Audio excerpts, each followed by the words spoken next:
Hi friends, இன்னைக்கு நம்ம எங்கே போக போகிறோம்னு பார்த்தீங்கன்னா குன்னத்தூர் சந்தைக்கு தாங்க போக போகிறோம்.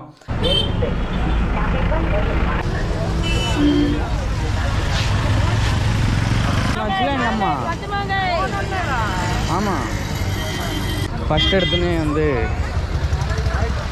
வெத்தலை தான் வாங்க சொல்லியிருக்காங்க சந்தைக்கு.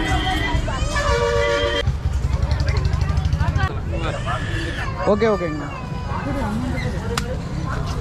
₹100 கட்டிட்டா நம்பர்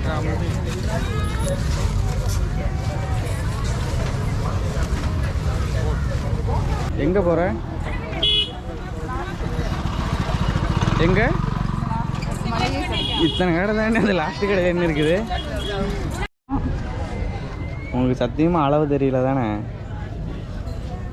அதுதான் அம்மாட்ட கேட்டேன் எவ்வளோ வாங்கணும்னா வேறு கடுகு சீரகம்